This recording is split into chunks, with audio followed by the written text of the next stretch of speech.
نحمده ونستعينه ونستغفره ونعوذ بالله من شرور أنفسنا ومن سيئات أعمالنا من يهده الله فلا مضل له ومن يضلل فلا هادي له وأشهد أن لا إله إلا الله وحده لا شريك له وأشهد أن محمدا عبده ورسوله. قال الله تعالى في كتابه الكريم يا أيها الذين آمنوا اتقوا الله حق تقاته ولا تموتن إلا وأنتم مسلمون أما بعد. Ayul ikhwah, kita melanjutkan kajian tafsir kita di mana kita telah sampai ke ayat 31 dari surat Ali Imran. Allah Ta'ala berfirman, A'udzu billahi minasyaitonir rajim. Qul in kuntum tuhibbunallah fattabi'uni yuhibbukumullah wa yaghfir lakum dzunubakum. Wallahu ghafurur rahim. Katakan, jika kalian memang mencintai Allah, maka ikutilah aku, itu Rasulullah sallallahu alaihi wasallam. Niscaya Allah akan mencintai kalian dan mengampuni dosa kalian. Dan Allah Maha Pengampun lagi Maha Penyayang. Ayat ini, akhi, dinamai oleh salafus salih dengan nama ayatul ikhtibar, ayatul imtihan, itu ayat ujian. Wadzalika anna qauman idda'u annahum yuhibbun Allah. Karena kata Syekh Utsaimin, ada suatu kaum yang mengaku-ngaku katanya mencintai Allah. Fa amara Allahu nabiyahu an yatahaddahum bihadzal mizan. Maka Allah memerintahkan Nabi kita, Nabi Muhammad SAW, untuk menantang mereka dengan timbangan ini. Ya. Allah mengatakan, Qul in kuntum tuhibbunallah. Katakan jika kalian memang mencintai Allah. Hai in kanu shadiqin, artinya jika kalian memang jujur dalam mencintai Allah, fattabi'uni, maka ikuti aku, yaitu Rasulullah sallallahu alaihi wasallam. Maka kullu man yadda'i annahu yuhibbullah, ya, setiap orang yang mengaku-ngaku bahwa dia cinta kepada Allah Subhanahu wa taala, maka ia butuh bukti, Pak. Mana bukti bahwa kamu mencintai Allah? Iya. Kalau tidak ada buktinya percuma. Dan bukti mencintai Allah adalah itu mengikuti Rasulullah sallallahu alaihi wasallam, ittiba. Iya. Dan tentunya untuk ittiba, Pak. Untuk ittiba itu berat, tidak mudah. Untuk ittiba itu kita harus mengenyampingkan hawa nafsu. Untuk ittiba itu kita harus mengalahkan syahwat. Untuk ittiba itu kita harus melemparkan, ya, untuk mendahulukan akal. Ada orang yang mengikuti syahwat dan hawa nafsu, susah banget buat ittiba. Kenapa? Karena perintah-perintah Nabi kebanyakan tidak sesuai dengan hawa nafsu dan syahwat. Larangan-larangan Nabi kebanyakan sesuai dengan hawa nafsu dan syahwat. Ada orang yang sangat mengagungkan akal. Seringkali menolak dalil, Pak. Karena banyak dalil-dalil yang tidak sesuai dengan apa? Akal. Antum sholat aja Coba antum pikirkan dengan akal, kenapa sholat subuh 2 rakaat? Kenapa sholat zuhur 4 rakaat? Kenapa nggak dibalik aja? Ini masalahnya bukan akal, tapi ini memang murni dari perintah Allah. Ketika kita mengusap khuf, yang kita usap bagian atasnya bukan bagian bawah. Padahal yang menginjak najis dan kotoran bagian bawah. Secara akal ini tidak masuk di akal. Dan banyak lagi perkara-perkara yang lain, Pak. Maka kalau semua dalil itu diminta untuk mengikuti akal, akan hancurlah kebenaran. Iya, akal kita ini punya keterbatasan. Makanya akal Islam, siapapun kita, seintelek apapun kita, kalau kita memang mengaku cinta Allah, maka buktinya adalah kita harus ittiba kepada Rasulullah sallallahu alaihi wasallam. Lalu apa balasan, Pak? Orang yang ittiba kepada Rasul, Pak. Balasannya apa? Masya Allah, di sini Allah memberikan 2 balasan. Yang pertama, yuhibbukumullah. Niscaya Allah akan mencintai kamu. Dicintai oleh Allah itu lebih penting daripada kita mencintai Allah. Walaupun dua-duanya penting. Tapi kalau ditanya mana yang lebih penting, dicintai oleh Allah atau kita mencintai Allah? Jawabnya, dicintai oleh Allah itu lebih penting, lebih agung, lebih besar. Berapa banyak orang yang mengaku-ngaku mencintai Allah seperti orang sufi, tapi perbuatan mereka dengan melakukan kebid'ahan dan tidak ittiba. Maka bagaimana Allah akan cinta kepada mereka? Maka orang yang dicintai oleh Allah, tandanya adalah dijadikan ia ittiba kepada Rasulullah sallallahu alaihi wasallam. Itu tanda orang yang dicintai oleh Allah. Adapun orang yang tidak ittiba kepada Rasulullah, senangnya berbuat bid'ah dalam agama, walaupun lisannya mengaku cinta kepada Allah, maka itu tidak diterima, Pak. Karena Allah tegas mengatakan bahwa bukti cinta kepada Allah adalah ittiba kepada Rasulullah SAW. Dan ittiba kepada Rasulullah SAW itulah yang mendatangkan cinta Allah kepada kita. Yuhibbukumullah, niscaya Allah akan mencintai kalian. Ini menunjukkan Allah disifati dengan sifat cinta. Iya. Kemudian balasan yang kedua apa, Pak? Wa yaghfir lakum dzunubakum. Dan Allah akan ampuni dosa-dosa kalian. Subhanallah, ternyata ittiba kepada Rasul itu sebab diampuni dosa. Kita berusaha untuk ittiba dalam akidah, dalam ibadah, dalam muamalah, dalam akhlak. Iya. Maka dari itu ya akhi, orang yang mengagungkan akal dan menolak dalil hanya dengan karena akal, dia belum ittiba. Orang yang mengikuti agama sesuai dengan selera saja belum ittiba. Ya. Ittiba itu ketika dia betul-betul lebih mendahulukan dalil daripada akal, dalil daripada hawa nafsu dan syahwat. Kemudian Allah menutup dengan firman-Nya, Wallahu ghafurur rahim. Dan Allah Maha Pengampun lagi Maha Penyayang. Iya. Min fawaidil ayah, dari ayat ini kita ambil faidah, kata Syekh Muhammad bin Shalih Al-Utsaimin rahimahullah.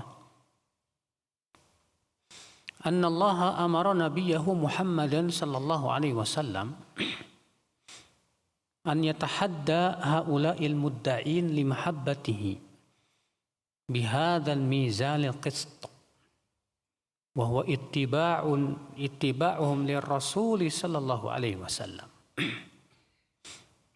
Bahwasanya Allah memerintahkan nabinya Nabi Muhammad sallallahu alaihi wasallam untuk menantang orang-orang yang mengklaim bahwa dirinya mencintai Allah.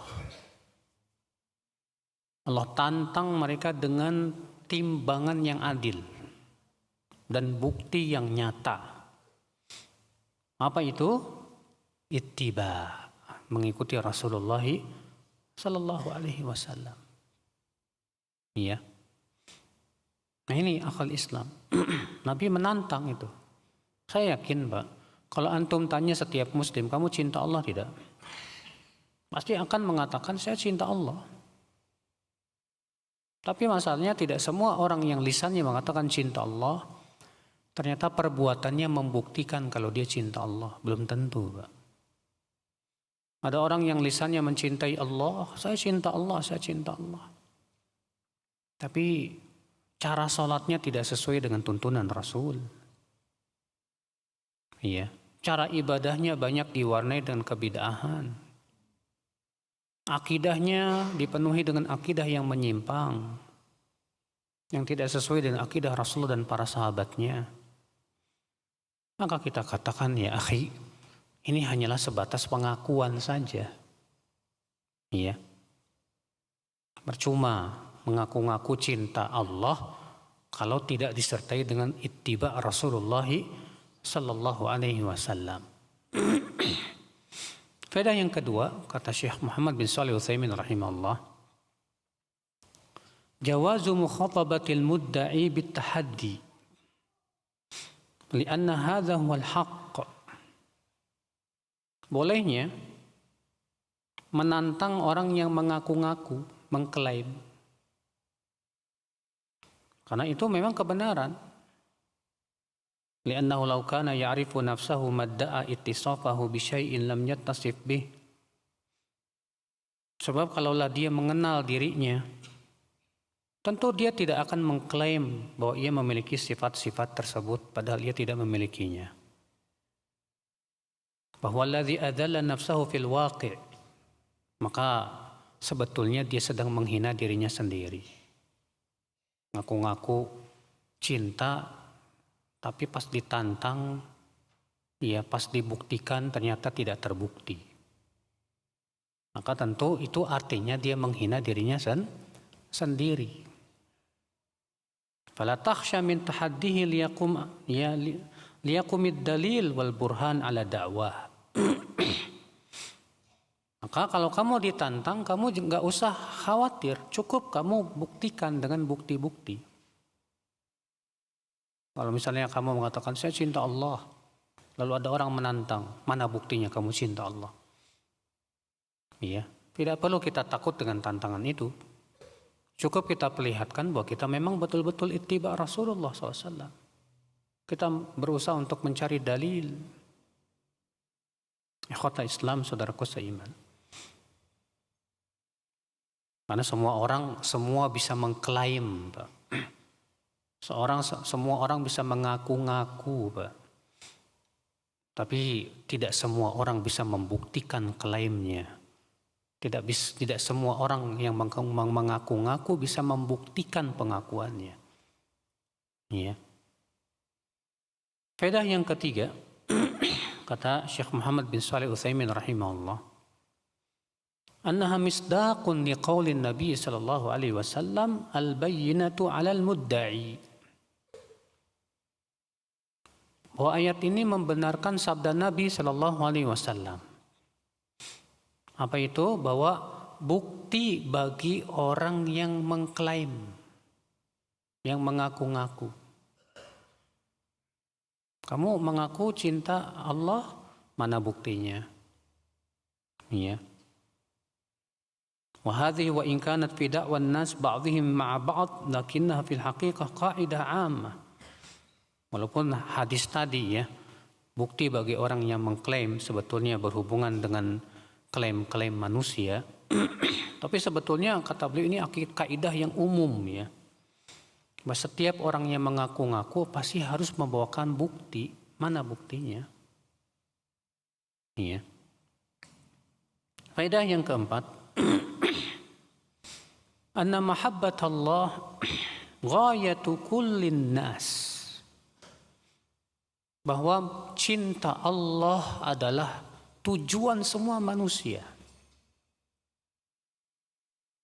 Hatta min ghairil mu'min, sampai selain mukmin pun mereka sangat menginginkan cinta Allah, Pak, dan mengklaim bahwa mereka cinta Allah.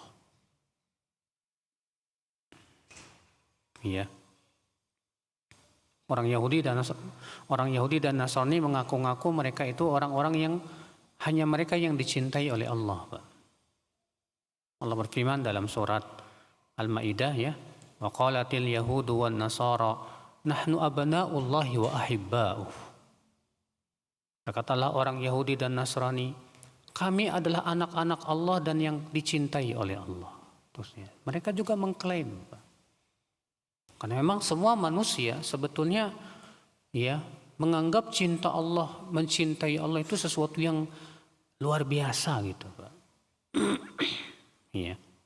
Tapi sekali lagi tadi, bahwa cinta itu membutuhkan apa? Bukti. Faedah selanjutnya yang kelima, anna Rasulullah sallallahu alaihi wasallam Rasulullah haqqan. Wajhu dzalik anna Allah ja'ala ittiba'ahu sababan li mahabbatillahi lil 'abdi. Bahwa Rasulullah SAW itu adalah benar-benar utusan Allah, Pak. Rasulullah itu benar-benar utusan Allah. Dari sisi mana kita memahami dari ayat ini? Itu bahwa Allah menjadikan ittiba Rasul ada sebab untuk mendapatkan cinta Allah. Ini siapapun kita yang ingin dicintai oleh Allah, hendaklah ia ittiba kepada Rasulullah sallallahu alaihi wasallam. Iya. Faedah yang keenam, akhi, annahu kullama qawiya ittiba'ul insani lirrasul sallallahu alaihi wasallam kana aqwa burhanan ala sidqi mahabbatihi lillah. Semakin kuat ittiba seseorang kepada Rasulullah, semakin kuat bukti yang menunjukkan bahwa ia memang mencintai Allah. Iya. Fahadhihi min alamati mahabbatil insan li rabbih. Maka inilah bukti seseorang itu memang benar-benar mencintai Allah, Pak. Fa idza ra'aital insana syadidul ittiba' li Rasulillah sallallahu alaihi wasallam fa'lam annahu syadidul mahabbati lillah. Kalau kamu melihat ada seseorang yang sangat kuat ittiba'nya, Pak, maka ketahuilah dia sebetulnya orang yang sangat cinta kepada Allah. Ya, antum melihat dia berusaha berpegang kepada sunnah dalam penampilannya, jenggotnya. Rasulullah SAW melarang isbal, dia tidak isbal. Rasulullah menganjurkan berbuka segera, dia segera berbuka. Rasulullah SAW menganjurkan untuk apa? Melaksanakan yang sunnah-sunnah, dia segera lakukan. Selain yang wajib-wajib. Itu berarti memang dia sangat mencintai Allah Subhanahu wa ta'ala. Iya, walaupun lisannya tidak berkata saya cinta Allah, lisannya tidak berkata demikian. Bahkan kata Al Hasan Al Basri, kalau kamu ditanya kamu cinta Allah enggak, kamu takut enggak sama Allah, jangan kamu jawab, iya saya takut sama Allah, saya cinta Allah. Tapi jawab begini, arju dzalik, aku berharap demikian. Sebab kalau kamu mengatakan aku cinta Allah, aku takut ke Allah, ternyata tidak terbukti dalam perbuatan kamu, kamu termasuk orang yang berdusta. Kamu termasuk orang yang apa? Berdusta. Iya. Faedah yang selanjutnya, akhi.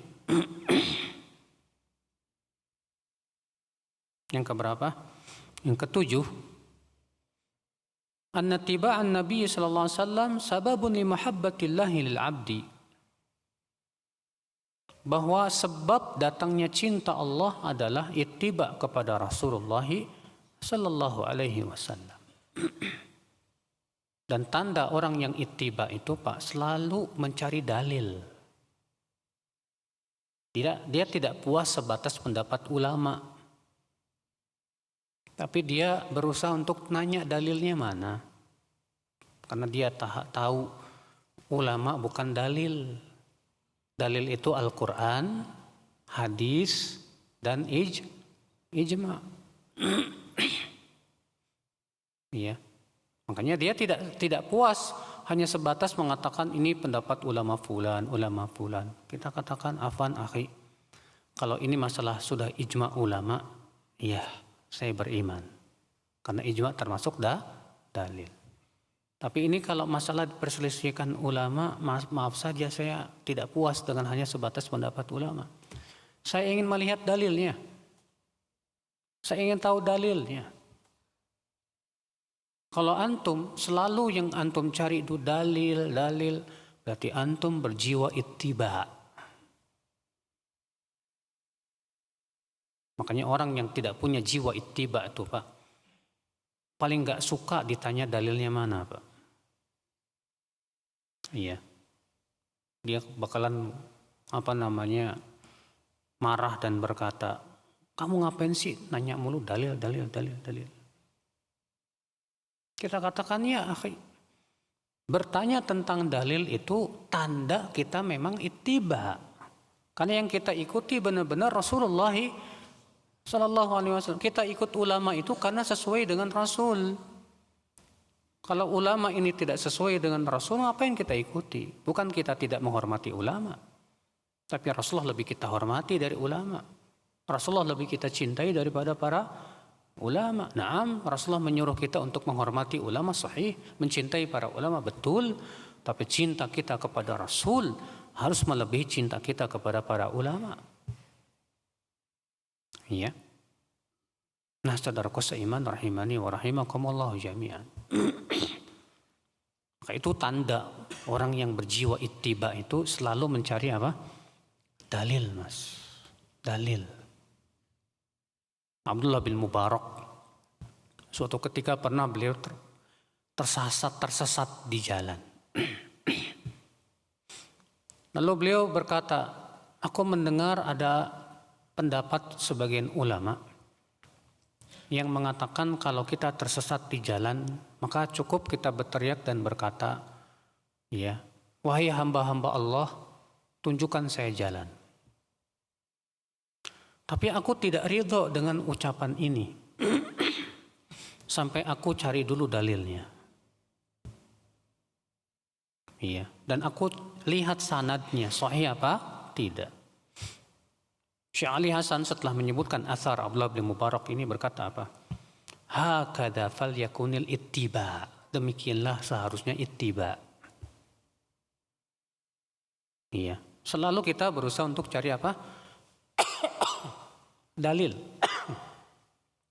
Dalil. Iya.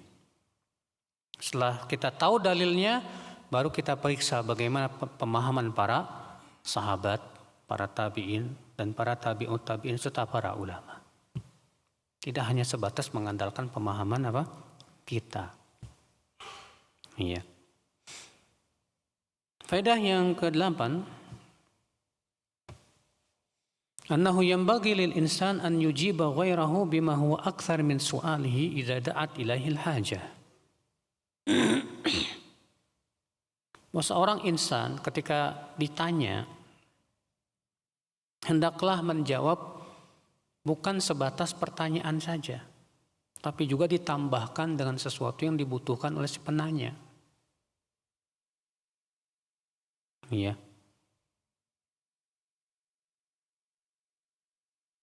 Karena Allah mengatakan di sini, "Qul in kuntum tuhibbunallah fattabi'uni yuhibbukumullah wa yaghfir lakum dzunubakum." Ya. Katakan, jika kalian mencintai Allah, maka ikuti aku. Lalu Allah tambahkan lagi, niscaya Allah akan cintai kalian. Allah tambahkan lagi, dan Allah mengampuni dosa kalian. Iya. Di situ Allah Subhanahu wa taala menambahkan beberapa perkara yang sangat penting dipahami. Apa sih kenapa kita harus ittiba kepada Rasulullah sallallahu alaihi wasallam? Pertama, karena itu sebagai bukti cinta kita kepada Allah. Yang kedua, karena ittiba kepada Rasul mendatangkan cinta Allah dan mendatangkan ampunan dari Allah Subhanahu wa taala. Faedah selanjutnya, akhi, isbatul mahabbah bainal abdi war rabb. Penetapan cinta antara hamba dan Allah. Allah mencintai hambanya, hambanya pun mencintai Allah.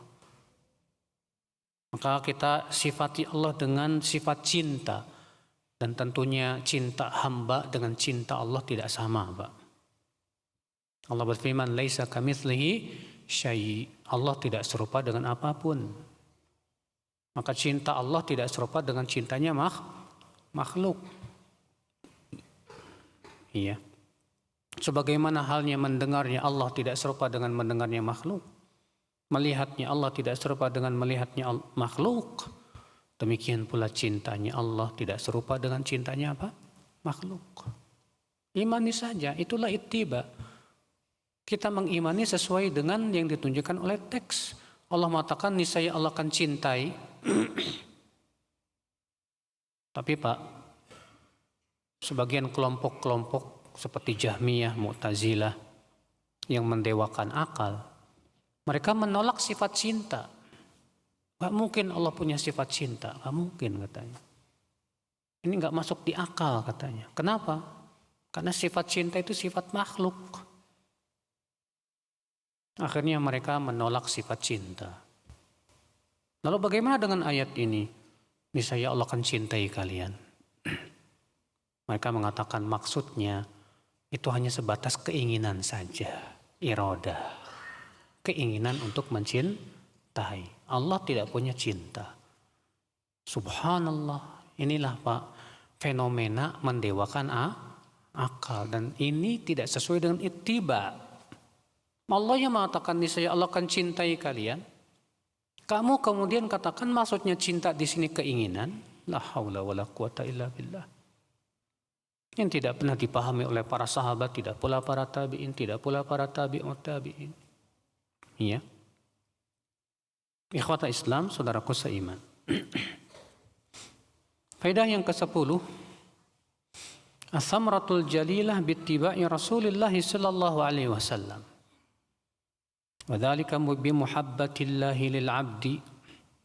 Buah yang luar biasa dari ittiba kepada Rasulullah sallallahu alaihi wasallam. Apa itu buahnya? Yaitu Allah cinta kepada si hamba yang ittiba. Sudah kita sebutkan tadi Pak, dicintai oleh Allah itu lebih penting daripada kita mencintai Allah. Makanya Imam Ibn Qayyim rahimahullah berkata, laisa sya'nu an tuhibballah, walakinna sya'an an yuhibbakallah. Bukanlah yang terpenting bagaimana kamu mencintai Allah, tapi yang terpenting itu bagaimana Allah mencintai kamu. Itu yang terpenting. Iya. Faedah yang ke-11, annahu yanbaghi lil insan idza amila al-amal an yastash'ira annahu muttabi'un bidzalika li Rasulillah sallallahu alaihi wasallam. Bahwa seorang insan hendaklah Pak, saat ia beramal saleh, ada niat di hatinya dalam rangka ittiba kepada Rasulullah SAW. Ketika antum berpuasa, hendaknya di hati itu ada niat dalam rangka ittiba kepada Rasulullah SAW. Antum berbuka puasa, ada niat di hati untuk dalam rangka ittiba kepada Rasulullah Sallallahu Alaihi Wasallam. Antum salat tarawih berjamaah, ada niat dalam rangka untuk ittiba kepada Rasulullah Sallallahu Alaihi Wasallam. Setiap kita beramal saleh, yang jelas ada dalilnya dari Rasulullah SAW. Setelah kita periksa amal ini, ada enggak dalil yang sahih? Maka kita amalkan dalam rangka ittiba. Adapun kalau hadisnya jelas-jelas lemah, apalagi palsu, Pak. Kalaupun antum niatnya dalam rangka ittiba, kita katakan antum ittiba siapa? Ya. Sebelum Ramadan kemarin tersebar hadis, Pak. Tentang ya, semoga diabaikan orang yang tidak minta maaf kepada siapa? Tetangganya, orang tuanya, anak istrinya.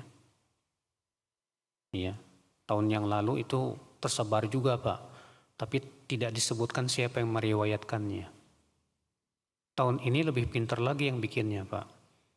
Dicantumkan di situ hadis sahih riwayat Baihaqi, ya, Al-Hakim, Imam dan Imam Ahmad dari hadis Abu Hurairah.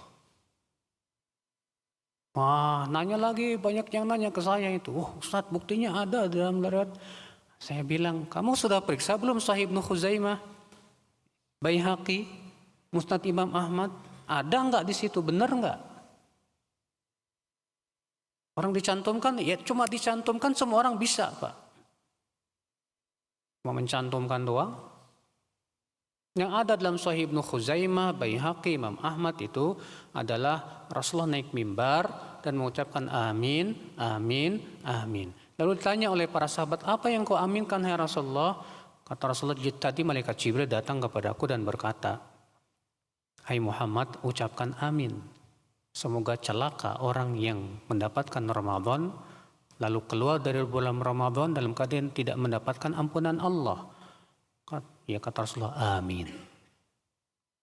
Semoga celaka orang yang mendapatkan orang tuanya hidup, tapi tidak memasukkannya ke surga. Amin.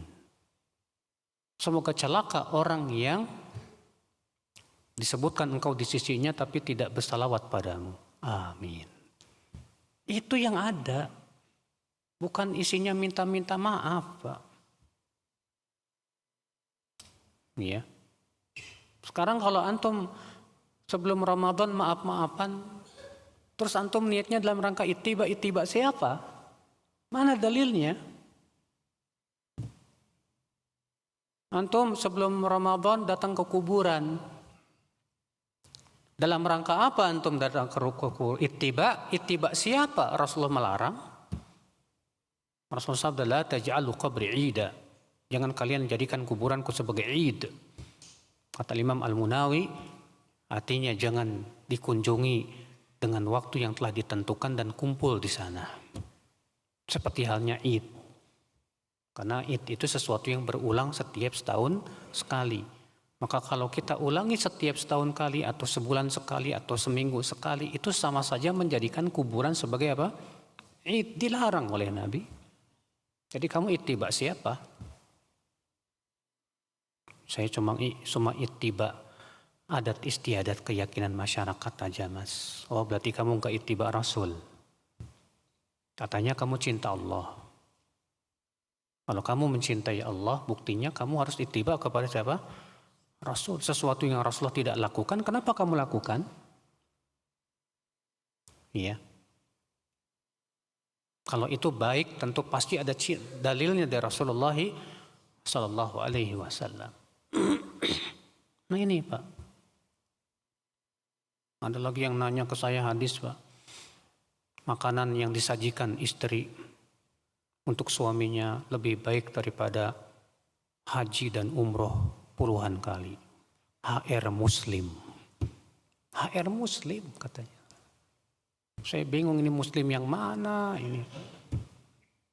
La haula wala quwata illa billah. Iya, ini hati-hati nih, Pak.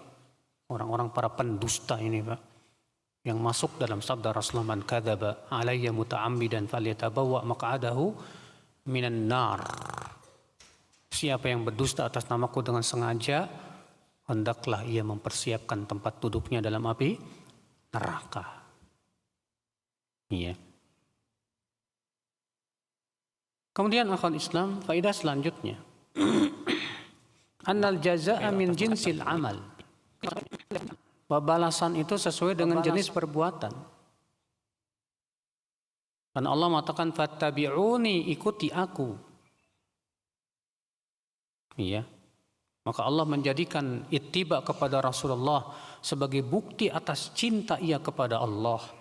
Maka balasannya adalah Allah mencintai dia. Faedah yang ke-13, anna tiba'a Rasulullah SAW sababun limaghfiratillah.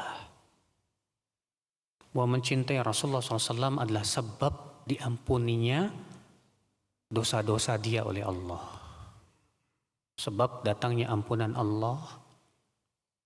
Ya. Sebab datangnya ampunan Allah adalah ittiba Rasulullah sallallahu alaihi wasallam. Masya Allah. Itu yang kita harapkan, Pak. Iya. Faedah yang ke-14, kamalu ihsanillahi subhanahu wa ta'ala li jazaihi al-amal akthar minhu.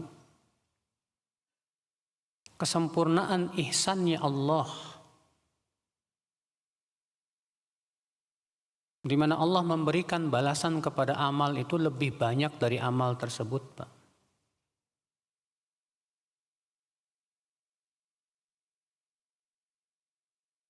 Karena Allah Subhanahu wa taala di situ menyebutkan ittiba Rasul. Lalu Allah menyebutkan balasannya sampai 2. Yang pertama, dicintai oleh Allah. Yang kedua, diampuni oleh Allah dosa-dosanya. Allahu Akbar. Lihat saudaraku seiman, bagaimana ihsannya Allah kepada hamba-hambanya. Amalan yang sedikit tapi diberikan pahala yang sangat banyak, luar biasa. Kita berpuasa cuma meninggalkan makan, minum, ya, meninggalkan semua yang membatalkan puasa dari semenjak terbit fajar sampai terbenam matahari. Tapi pahalanya tak terhingga. Ya, amal yang pahalanya tak terhingga itu diantaranya salah satunya puasa. Puasa itu amal yang pahalanya tak terhingga, Pak. Padahal cuma nahan dirinya dari cuma 12 jam lah orang Indonesia, Pak. Apalagi di sebagian negara ada yang siangnya cuma sebentar banget, Pak. Ada yang siangnya cuma 8 jam, 7 jam, 5 jam. Tapi tetap diberikan pahala, Masya Allah, tak terhingga. Ini kan ajib, luar biasa. Kasih sayang Allah Subhanahu wa ta'ala. Iya. Faedah selanjutnya ya akhul Islam. Isbatu hadainil ismain. Penetapan 2 nama Allah. Itu Ghafurur Rahim, Maha Pengampun, lagi Maha Rahmat, Maha Penyayang. Ya. Allah bukan hanya pengampun tapi juga penyayang. Maka ketika kita mendapatkan ampunan Allah, ya, dan kasih sayang Allah, maka itu sesuatu yang luar biasa, Pak. Kemudian kita masuk ke ayat berikutnya. Ayat 32. Allah Ta'ala berfirman, Qul ati'u Allah war Rasul fa in tawallaw fa inna Allah la yuhibbul kafirin. Katakan, taatilah Allah dan Rasul. Jika mereka berpaling, maka sesungguhnya Allah tidak mencintai orang-orang kafir itu. Iya. Allah mengatakan taati Allah dan Rasul. Ini perintah Allah, Pak, untuk menaati Allah dan Rasul, melebihi ketaatan siapapun. Ketaatan kepada Allah dan Rasul itu sifatnya mutlak, Pak. Sedangkan ketaatan kepada makhluk itu tidak mutlak. Kita taat kepada pemimpin, betul, tapi ketaatan kita kepada pemimpin tidak mutlak. Tidak sama seperti menaati Allah dan Rasul. Kita taat kepada orang tua, betul. Tapi ketaatan kepada orang tua tidak mutlak. Tetap harus mengikuti ketaatan kepada Allah dan Rasul. Ya. Adapun ketaatan pada Allah dan Rasul itu mutlak. Karena tidak mungkin Allah memerintah kepada maksiat. Perintah Allah semua taat. Tidak mungkin Allah melarang dari ketaatan, gak mungkin, Pak. Karena larangan Allah semua haram dan maksiat. Ikhwatul Islam, saudaraku seiman, rahimani wa rahimakumullah jami'an. Namun tentunya memang sudah kita sebutkan tadi, menaati Allah dan Rasul itu tidak mudah, Pak. Karena kita harus melawan hawa nafsu dan syahwat. Menaati Allah dan Rasul itu ya harus betul-betul memaksakan diri kita terkadang, Pak. Iya. Namun alhamdulillah ya, perintah-perintah Allah yang wajib itu kalau kita perhatikan semuanya mudah, Pak. Tidak ada yang susah. Yang menganggap susah itu hanyalah orang-orang yang ada di hatinya apa? Penyakit saja. Iya. Maka Allah mengatakan katakan Athi'ullaha war Rasul. Taatilah Allah dan Rasul. Kalau ketaatan kepada para ulama mutlak nggak, Pak? Enggak. Ketaatan kepada ulama mengikuti ketaatan kepada Allah dan Rasul. Ya. Siapa yang menyamakan ketaatan ia kepada ulama sama seperti menaati Allah dan Rasulnya, berarti dia sudah mempersekutukan Allah dalam ketaatan. Ya. Ini disebut oleh para ulama dengan istilah syirkut ta'ah, syirik dalam ketaatan, Pak. Yaitu menaati selain Allah dan Rasulnya seperti menaati Allah dan Rasulnya. Tidak boleh. Sebagian orang ya menaati kiai itu secara mutlak dan meyakini semua ucapan kiai, semua pendapat kiai pasti benar.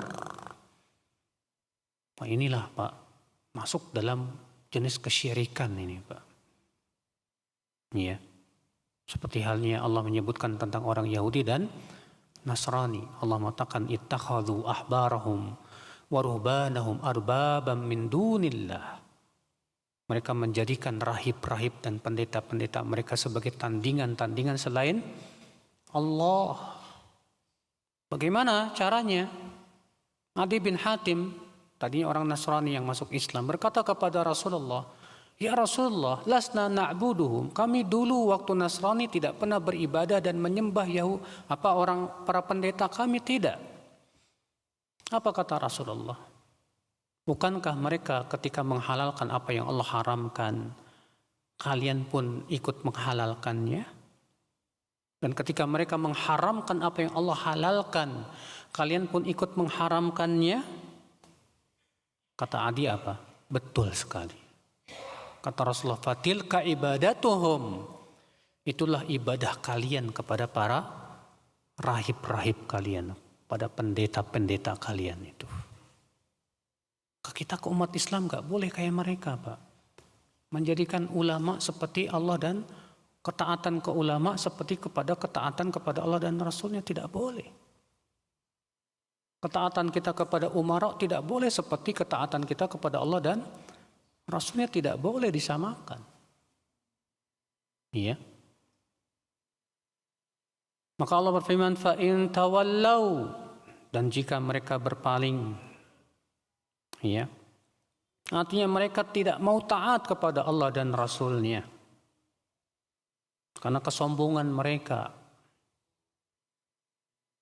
maka sesungguhnya Allah tidak mencintai orang-orang kafir itu. Ya, yakni fa in a'radu 'anil ta'ah wa lam yamtathilu laha wa lam yanqadu wa hadha kufrun minhum. Walakinnahu qad yukhriju minal Islam wa qad la yukhriju minal Islam. Artinya kalau mereka berpaling dari ketaatan, dan tidak mau tunduk dan patuh, ini kufur. Tapi ada yang sampai kepada derajat mengeluarkan pelakunya dari Islam, ada juga yang belum sampai mengeluarkan pelakunya dari apa? Islam. Seperti pelaku maksiat, hakikatnya dia tidak taat. Tapi apakah kita kafirkan, Pak? Tentu tidak. Ya. Pelaku maksiat kita tidak kafirkan karena Ahlussunnah semua sepakat bahwa pelaku maksiat itu tidak kafir. Ya. Akhwat Islam, saudaraku seiman. Baik, dari ayat ini kita ambil faidah. Faidah yang pertama, inayatullahi ta'ala bi ta'atihi wa ta'ati rasulih. Perhatian Allah dalam masalah ketaatan. Itu bahwa kita wajib menaati Allah dan Rasulnya, Pak. Perintah untuk menaati Allah dan Rasulnya dalam Al-Quran banyak tidak, Pak? Banyak banget, Pak. Masya Allah. Iya. Faedah yang kedua, wujubu ta'ati Rasulillah sallallahu alaihi wasallam. Wajibnya menaati Rasulullah sallallahu alaihi wasallam. Dan itu ya dalam ayat-ayat yang banyak, bahkan Allah menjadikan, Pak, ketaatan Rasul itu sama dengan ketaatan kepada Allah. Allah berfirman, "Man yuti'ir rasul faqad ata'a Allah." Siapa yang menaati Rasul, maka sungguh ia telah menaati Allah. Bahkan Allah mengancam orang yang tidak mau menaati Rasul dan lebih memilih menyelisih Rasul dengan dua ancaman yang berat. Allah berfirman, "Falyahdharil ladzina yukhalifuna an amri an tusibahum fitnatun aw yusibahum adzabun alim." Hendaklah waspada orang-orang yang menyelisih perintah Rasul. Hendaklah waspada orang-orang yang menyelisih perintah Rasul untuk yang pertama apa? Ditimpa fitnah. Atau yang kedua apa? Ditimpa azab yang pedih. Nah, silakan pilih yang mana. Wahai kamu yang suka menyelisih perintah Rasul, di sini Allah memberikan kepada kamu cuma dua pilihan aja. Silakan pilih yang mana. Ditimpa fitnah atau ditimpa azab yang pedih. Apa itu fitnah? Imam Ahmad berkata, "Atadruna mal fitnah?" Tahukah kalian apa yang dimaksud dengan fitnah dalam ayat ini? Hiya syirk awil kufur. Itu kesyirikan atau kekafiran. Seseorang yang terbiasa menyelisih perintah Rasul, ia akan diseret kepada kekafiran, Pak. Sekarang kamu pilih mana? Ya. Kita katakan kepada orang yang suka menyelisih perintah Rasul. Ini Allah memberikan kamu pilihan dua aja, nggak ada yang ketiga. Kamu mau pilih fitnah, terkena fitnah yaitu kekafiran atau kesyirikan, atau ditimpa azab yang pedih. Dua-duanya pahit. Berarti pilihan kita hanya satu, itu hanya menaati Rasulullah sallallahu alaihi wasallam. Dan menaati Rasul itu, Pak, sebetulnya wallahi maslahat dan manfaat untuk hidup kita. Wallahi kita tidak rugi dengan menaati Rasul. Enggak rugi kita, Pak. Apa ruginya kita menaati Rasul? Bagi orang yang mau berpikir tidak akan pernah rugi, Pak. Karena perintah Allah, perintah Rasul semuanya pasti maslahat. Larangan Allah dan Rasulnya semua pasti apa? Mudarat, asal kita mau mikir gitu. Kalau kita nggak mau mikir, pikiran kita cuma sebatas perut dan kemaluan, susah, Pak, untuk taat kepada Allah dan Rasul. Karena pikiran kita hanya sebatas mikirin kemaluan dan perut aja. Mikirin syahwat aja. Saudaraku seiman, rahimani wa rahimakumullahu jami'an. Faedah yang ketiga, Ar-raddu 'ala man qala inna sunnah la yu'manu biha illa ma wafaqal Qur'an. Bantahan terhadap orang yang berkata bahwa bolehnya mengamalkan sunnah itu kalau sesuai dengan Al-Quran. Kalau sunnah tidak sesuai dengan Al-Quran, katanya, ya, tidak boleh diamalkan. Maka kita jawab, tidak ada sunnah yang bertabrakan dengan Al-Quran. Kalau Anda menganggap ada hadis yang bertabrakan dengan Al-Quran, itu akibat pemahaman Anda yang dangkal. Dulu Pak, waktu tahun 2000 berapa ya?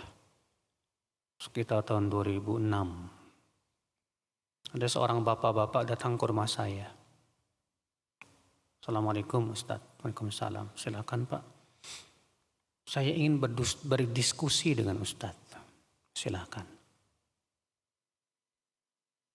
Saya memandang Sahih Bukhari ini banyak hadis doifnya Pak. Saya tanya, Bapak kuliah hadis di mana? Saya nggak pernah kuliah. Saya cuma otodidak, kata dia. Bisa buktikan Pak, mana hadis dalam Sahih Bukhari yang menurut Bapak doif? Di antaranya hadis tentang menghajikan orang lain. Itu kan bertabrakan banget dengan Al-Quran Pak. Al-Quran yang mana Pak? Allah berfirman, wa allaysa lil insani illa ma sa'a. Seseorang tidak akan mendapatkan kecuali apa yang ia usahakan. Kalau kita menghajikan orang lain, ini kan tidak sesuai dengan ayat ini. Seseorang itu hanya bisa mendapatkan apa yang ia usahakan. Bagaimana dalam ayat ini, dalam hadis tersebut seakan-akan orang bisa menghajikan orang lain, berarti orang lain bisa mendapatkan usaha dari orang lain. Saya bilang, Pak, pertama hadis ini sahih dari Imam Bukhari dan Muslim. Yang kedua, hadis ini telah menjadi ijma' seluruh ulama, sepakat. Menurut saya, bapaknya yang kurang paham. Loh, kurang paham dari mana? Kata dia. Baik Pak, sedikit saya ingin bahas satu huruf saja dalam ayat itu. Mudah-mudahan Bapak paham.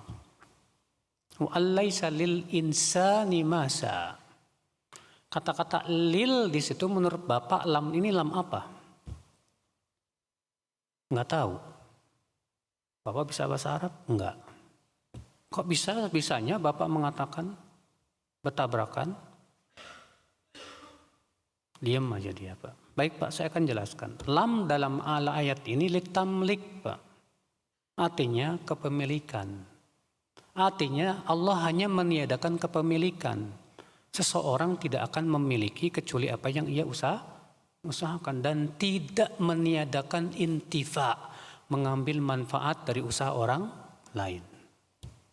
Bedakan loh Pak, memiliki dengan intifa mengambil manfaat. Dan ayat tentang menghajikan itu intifa, bukan memiliki. Paham Pak? Akhirnya pergi dia Pak. Ini subhanallah, dengan mudahnya dia mengklaim, ya, katanya hadis ini bertabrakan dengan Al-Quran. Kesimpulannya hadis ini tidak bisa diamalkan. Kesimpulannya hadis ini lemah. Ya subhanallah. Padahal yang lemah pemahaman dia, Pak. Iya. Orang hadisnya udah sahih, ijma ulama jelas, seenaknya dibatalkan itu ijma. Iya, kesahihan hadisnya pun menjadi ijma bahwa hadisnya sahih. Semudah itu mengatakan katanya ini tidak bisa diamalkan, dhaif hanya karena menurut dia tidak sesuai dengan apa? Al-Qur'an, la haula wala quwata illa billah. Ini saudaraku seiman rahimani wa rahimakumullah jami'an. Maghrib jam berapa ya? Hah? Jam 6 lewat? Hah? ada yang bilang 9, ada yang 15, ada yang bilang wah terjadi perselisihan. Jadi ini ayat membantah kata Syekh Utsaimin.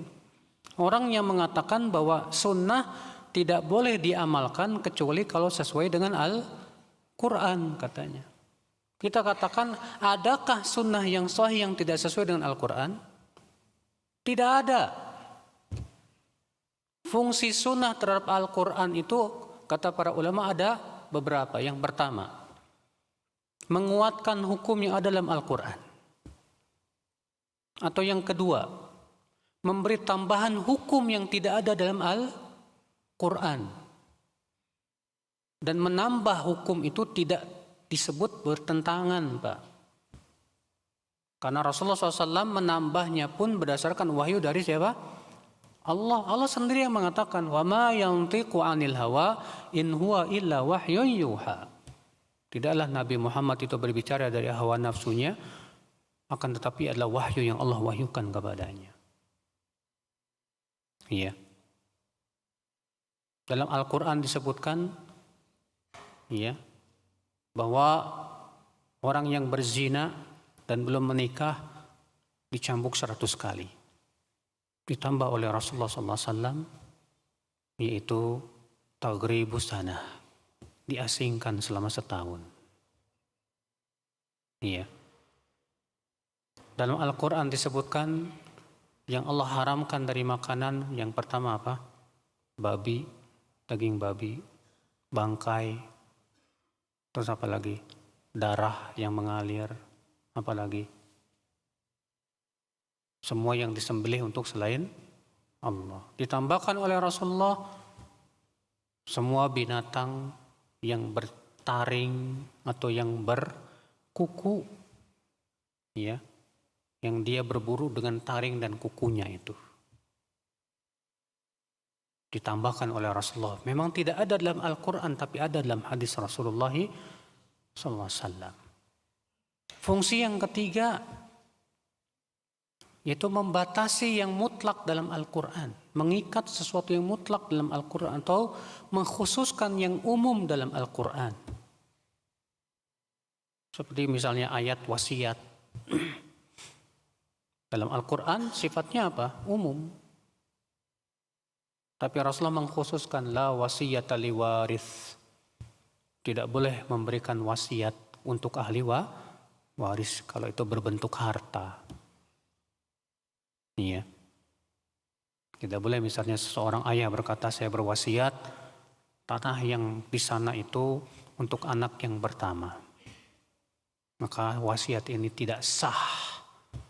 Karena itu dilarang oleh Rasulullah Sallallahu Alaihi Wasallam. Iya. Ayat warisan dikhususkan oleh Rasulullah SAW, la yarithul kafirul mu'mina walal mu'minul kafira. Mukmin tidak dapat warisan dari ayah yang kafir, dan anak yang kafir pun tidak boleh mendapatkan warisan dari ayah yang mukmin. Iya. Juga Rasulullah sabda la yarithul qatil, pembunuh, pewaris tidak boleh mendapatkan warisan. Ini akal Islam. Ini fungsi sunnah terhadap Al-Quran. Jadi tidak benar ucapan yang mengatakan bahwa sunnah tidak boleh diamalkan kecuali kalau sesuai dengan Al-Quran. Tidak bisa dibeda-bedakan, Mas, karena dua-duanya wahyu dari Allah. Faedah yang keempat, itsbatu risalatin Nabi sallallahu alaihi wasallam. Penetapan akan risalah Nabi Muhammad sallallahu alaihi wasallam, karena Allah menyuruh kita untuk menaati Rasul secara mutlak. Kenapa? Karena beliau utusan Allah. Beliau semuanya berdasarkan wahyu dari Allah. Semua yang Rasulullah perintahkan wahyu dari Allah. Semua yang Rasulullah larang itu wahyu dari siapa? Allah Subhanahu wa ta'ala. Kewajiban kita taati aja, Pak, walaupun nggak sesuai dengan keinginan kita. Faedah yang kelima, wujubut ta'ah. wajibnya menaati Allah dan Rasulnya. Ya.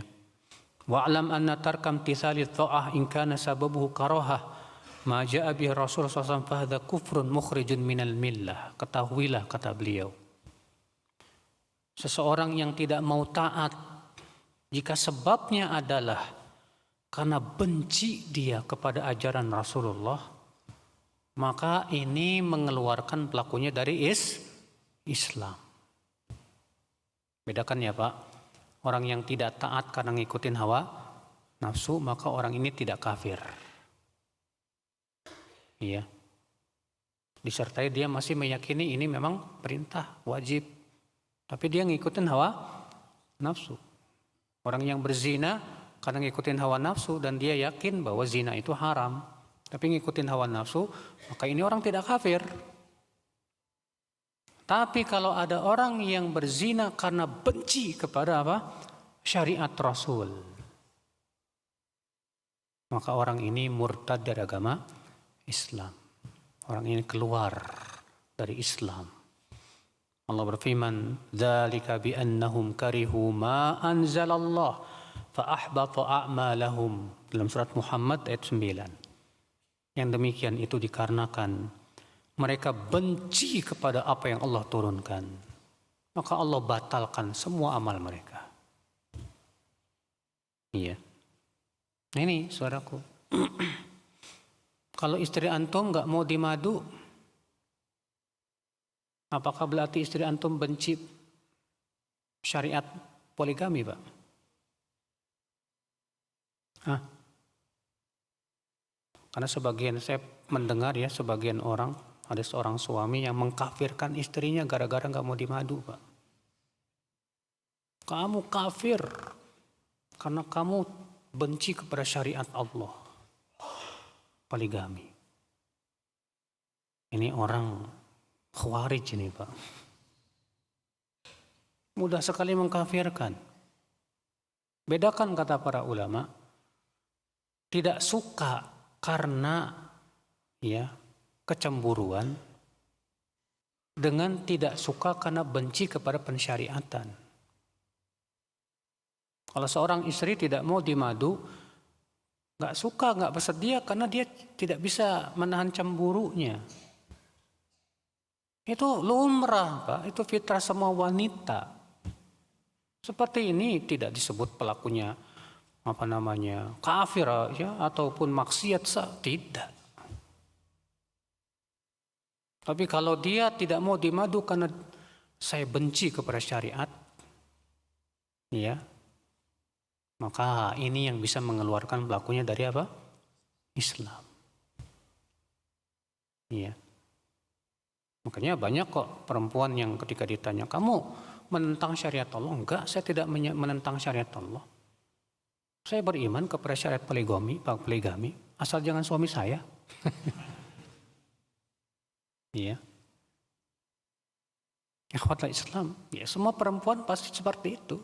Cuma ya saking dangkalnya ilmu si suami ini, Pak, akhirnya menganggap si istri yang nggak mau dimadu itu dia benci kepada syariat Allah. Akhirnya dia kafirkan istrinya. Waduh, ini suaminya jadi khawarij ini, Pak. Ya mudah mengkafirkan. Auzubillah. Nasallallahu salamata wal afiyah. Iya. Nah ini akhi. Baik, saya kira cukup sampai di sini. Ada yang mau nanya enggak? Enggak ada kan? Alhamdulillah. Kita tutup. Subhanakallah bihamdik. Asyhadu an la ilaha illa anta astaghfiruka wa atubu ilaik. Assalamualaikum warahmatullahi wabarakatuh.